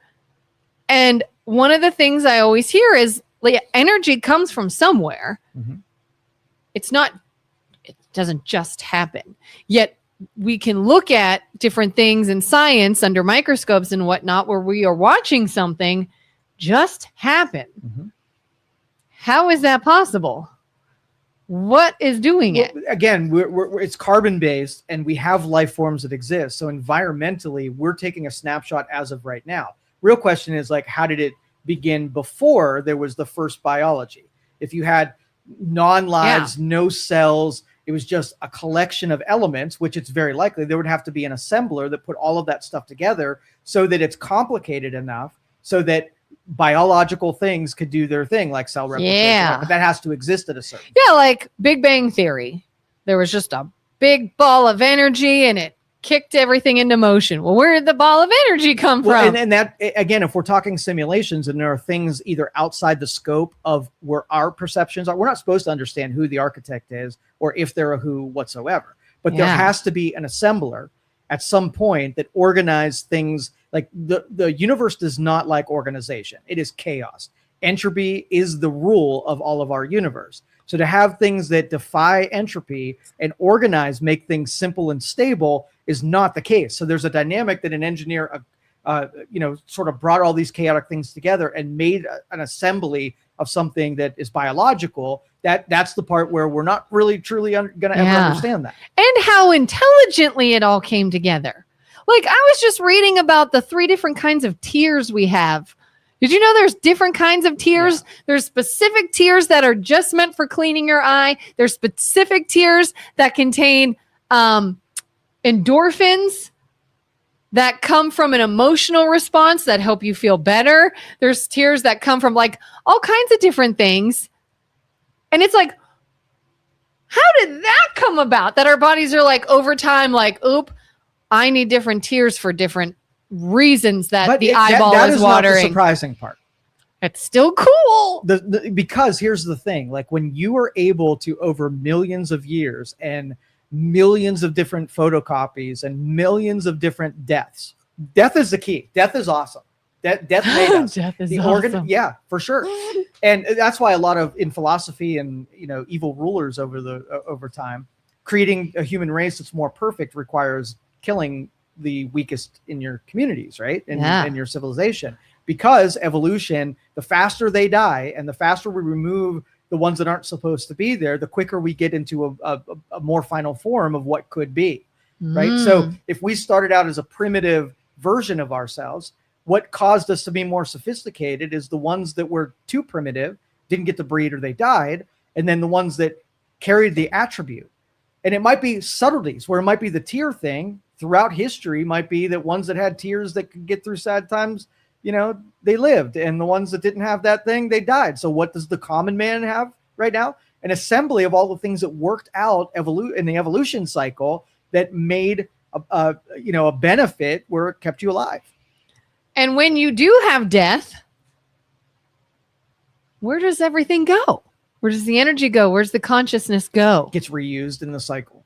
How? What do you mean? Like it goes into the environment is brought into. So you have a chemical battery in your body. Yeah. Right. And we know we can't get rid of it. It doesn't dissipate into an ether. Yeah. Right. That's 1900s thinking. It actually then transfers to other things. So if I laid you on the ground, what happens to you? Where's your heat energy go? It goes into the air, ground and right. Yeah. Then you have components in your body and it decays and bacteria and other things eat it. And then you then go into bone, right? And sometimes then your bone eventually goes bye-bye as well. So it transfers into different things. It doesn't go anywhere except for it gets used by other things. If something else uses an energy that was part of something, is it affected by that? Yeah, it gets all the energy. That's the reason that you consume things. I eat a cow to get its energy. Have you ever heard of do you believe that if someone is an organ donor and their organ is transplanted into someone, that they're somehow similar to the donor? Do you think that's true? Like, is it mysticism or is it plausible? No, it's not plausible. Like, okay, let me give you the plausible parts of it. Okay. You are taking an organ that was grown and generated by another human being that has functions and wiring that DNA. Might be a little bit different than someone else. Yeah. You put that in you, your body's going to respond and adopt some of that DNA. It's going to adopt some of that wiring, and then others it's not going to be able to use. So technically the thing that's in you is being used for the function of the organ, but you're not inheriting thoughts from somebody's liver. It may not be thoughts, but something. Function of a liver is what you adopt. And it's compatible if it lines up close enough to what your body had there in the first place. Like thought and perceptions are happening in here, in the neurons. Yeah, right? yeah. And the electrical signals that go through the rest of your system. And if I came up to you and ate your brain, right, I am not going to get your thoughts with it because your thoughts came from neurons. If I eat your neurons, digestive tract is not going to deliver me your thoughts. Well, you're eating it. It's going to your stomach. It has nothing to do with going into your brain. But if I took some of your neurons and I implanted it in my head, they're not going to fire the same way because my body doesn't know how to use your neurons. It's probably going to recycle the material that I just gave it or kill it or create cancer cells around it to insulate my real brain from the one that is foreign that you just gave me. Probably not going to go how you think it is. If you have a thought, let's say you're in deep thought, and you're really thinking about conjuring something. And then you're like, all right, that's enough of that. I'm going to go do something else. Where does that live? Where does the thought live? Yeah. Is there like part of the brain, like the something that is like, I'm assuming that now becomes memory. So the neurons basically connect different parts of your brain and they create pathways to things, right? So when you have a thought, your brain is reorienting itself with different electrical signals in different portions. And if you like snapshotted what the brain is doing, you could profile that idea and what the brain was doing. If I then took the same impulses and put that in your brain, I could probably, they're messing with this in science right now. I could probably then give that memory back to you just by profiling what neurons were involved, your neurons. Yeah. Like, do you think we could ever get to the point through technology and brain scans and things of that nature to watch people's thoughts? Like hook you up to a monitor one day and see what you're thinking? So that's hard. And that has a lot of translation. So what Neuralink did with pigs, I'll tell you the story. Sounds familiar. So you can look at a pig's brain and what lights up and what activity is happening in the brain. You put little probes on the actual brain. Yeah. And then they exposed it to something like putting an orange in front of it. And then I could take what that orange does to that brain and snapshot what an orange, the idea or thought of an orange is to that pig. Okay. Now, I can't translate that and I can't see what that is unless I had some kind of translation mechanism. So if I programmed that exact, the numbers that translate the neurons that were lit up and the energies were in each one of those deals, if the computer saw that exact profile hit again in that pig, I can flash an orange up on the screen and decipher the brain activity that probability is that they were just thinking of an orange. I've probably asked this before. Yeah. We can do such amazing things. Why do we being the medical field, not know what a migraine is? I'm not talking about headaches. Not talking about headaches. Talking about an actual migraine. There's a neurological event happening, and I've yet to hear a medical doctor really know what that is. How can we figure out that? We can figure out parts of brains being stimulated and what someone might be thinking about and what lights up when they see things and all these things. We can't figure out what is causing something that so many people have on a regular basis. How is that possible? Human beings don't do anything right. And you're going to take a symptom that's shared by everybody who's doing everything wrong and then want some secret silver bullet that makes it right. Okay. A drug, a prescription, a medication for just about freaking anything. Okay. So if you start with the first level, let's just say there are 100 contributing factors to creating brain discomfort, right? Headaches. And if I get to number one, and I give you a blood test and say, how's your potassium, magnesium, and salt, right? And you're like, oh, I'm completely out of commission. I mean, like, I give up on you. Like, until you if you're in a dehydrated state, if you don't have enough iron, if you don't have a way of dealing with stresses, right? If you're doing everything wrong, there's no helping you because you're never going to write the things that contribute to it. What's the difference between a headache and a migraine? I don't know what is. Like, I want to know in the brain what is different. So, like, we can look at it from symptoms. I think it's just a term that medicine has given to it. I don't believe that they're any different. I think you're wrong. I think you're wrong. I have had headaches. Yeah. And I have had migraines. Okay. They are significantly different. And I want to know what this is.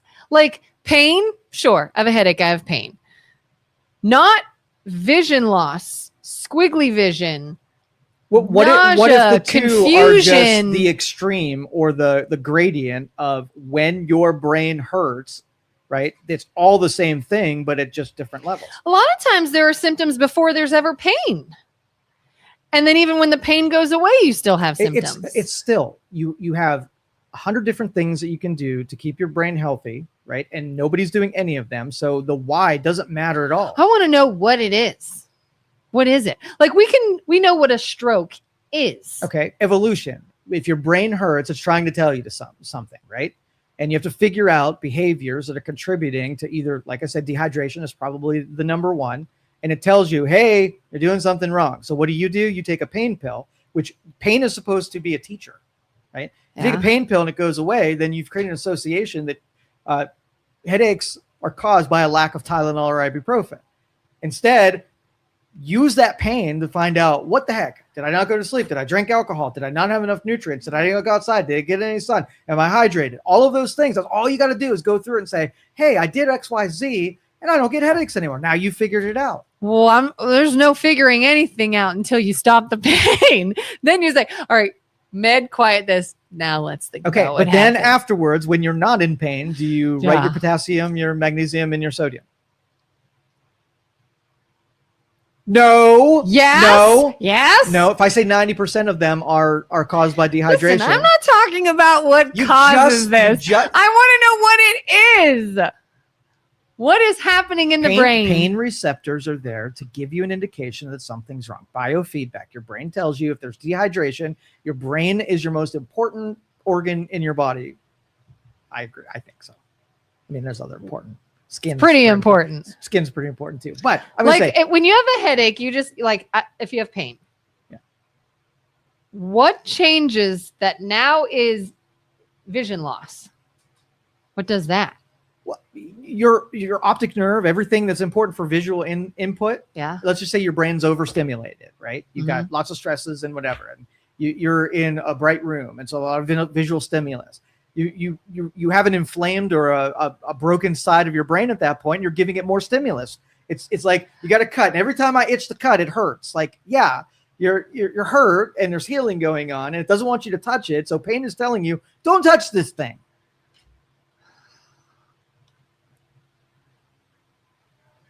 I don't know.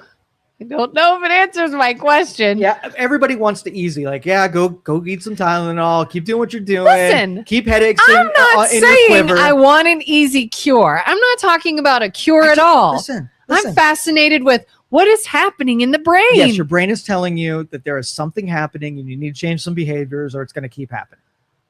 It's an outcome. Isn't it weird, though? No, it's what every body part does. It tells you what it needs. It's saying, Kelin, do something. Help. I know that it's saying that, but I want to ooh, here's what's happening in the brain. This is losing blood flow to this, which is affecting your optic nerve, which is doing this, which is, the little squiggly line you see that makes you want to throw up. That's because this nerve is being just pinched. Accept that there's 100 things that Joe said you could do. Go do those things and you'll be thinking about it. You'll be golden. Just thinking about it makes me want to throw up.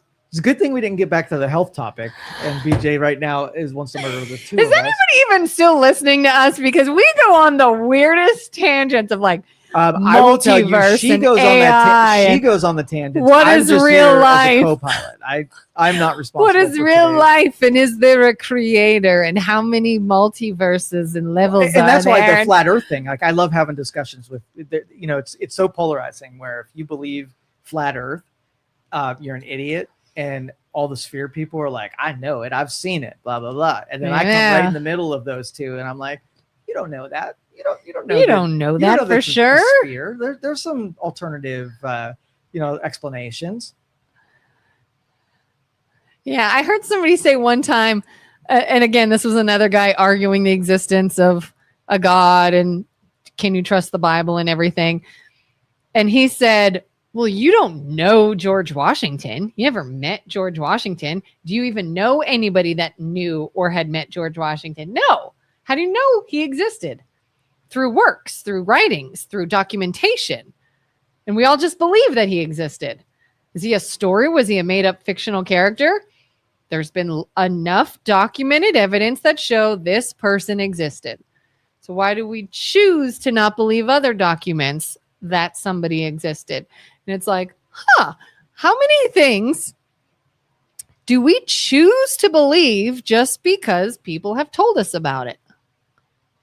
Probably a lot. Yeah. And all of them were convinced that they were right. There's not a segment in time. I mean, you go back to probably Neanderthals and there were things they were doing that they absolutely thought were the pinnacle of, advancement. Yeah, like religion itself. There are some that believe in multiple gods and some that believe in one God. And some think Jesus Christ was the Son of God. And some think, no, he was a real person. He existed, but wasn't a Messiah. And everything is just based off of what we are told. Why do atheists hate Christianity so much? If you're going to believe in nothing, why is your when you get to your atheist meetings, like, hey, we don't believe in anything. Yeah, me too. Because they believe over there. Let's go after them. In my experience, some get very hung up on the idea of war and death and bad things happening in the name of Christianity or in the name of a God. I'm not going to let them have a pass as atheism or agnostics are anti-religion or something other than anti-Christianity. If all your job is to take aim, you're just an opponent of something, so you are anti-Christian, and that's cool. You can do whatever you want, but to hide behind "I believe in nothing," but make it your sole purpose. 1 minute. Sole purpose is to go after something. Yeah, that's more of a advocacy for something. Yeah.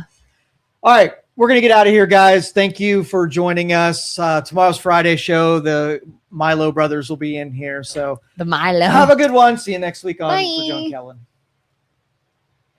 Thank you for listening to this show on Youngstown Studio. This is original Youngstown content. Feel free to share our videos and tell your friends about us. Don't forget to subscribe to our YouTube channel and follow us on Facebook. Thank you for your support.